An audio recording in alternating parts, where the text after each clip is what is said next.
Tuhan bersamamu. Inilah Injil suci menurut Matius.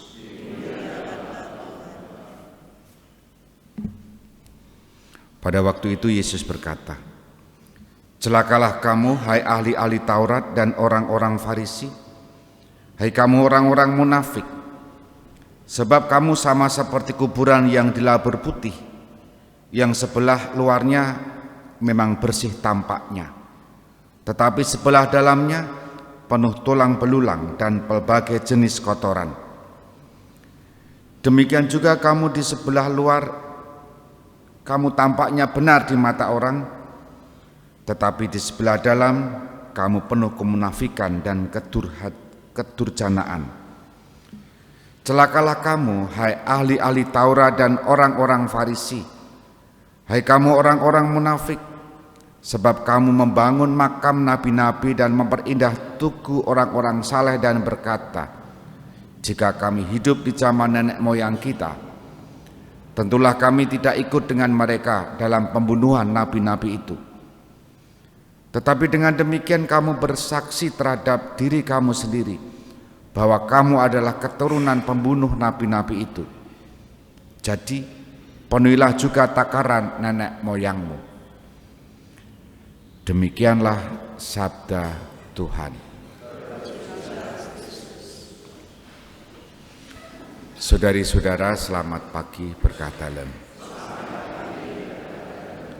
Agustinus yang hari ini kita pestakan adalah anaknya Santa Monica yang kemarin kita kenangkan hidupnya.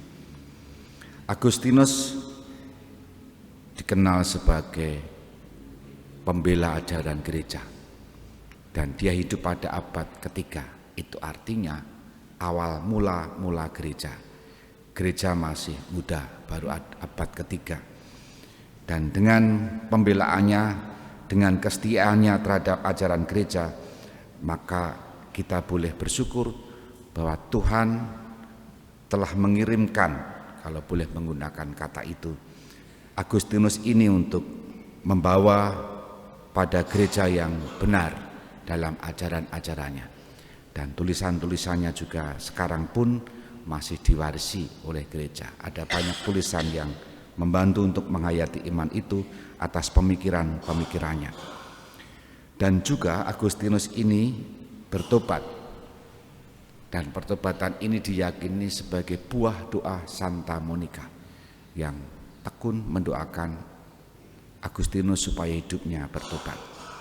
Dan Tuhan mengabulkan doa Santa Monica.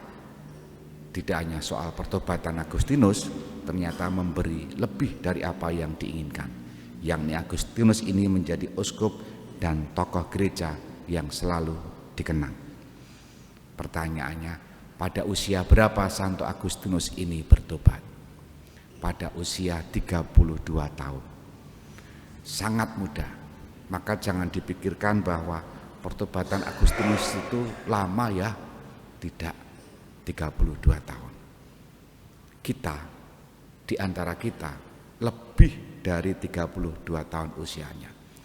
Dan yang melihat atau mengikuti Ekaristi live streaming ini dari Paroki Kalasan, datanya pun juga rata-rata di atas 50 tahun. Itu artinya wis do tuwa kabeh. Apa poinnya? Kapan kita bertobat? Bertobat dari kekurangan ajaran kita kah? Atau bertobat seperti pertobatan Agustinus itu kah? Tidak.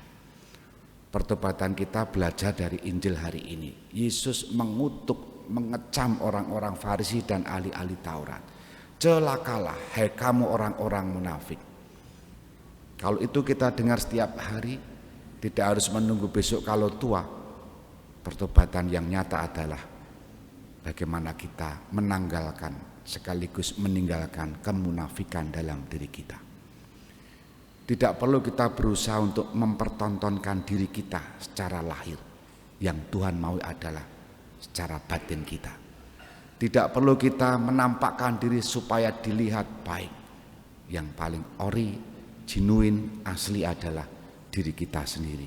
keaslian kita. Itulah sabda Tuhan hari ini, membuat orang-orang Farisi dan ahli-ahli Taurat marah karena sabda celaka itu tertuju kepada mereka. Bisa jadi Farisi, ahli Taurat itu ada dalam diri kita. Mari kita bertobat, menjauhkan diri dari segala kemunafikan. Kita hening sejenak.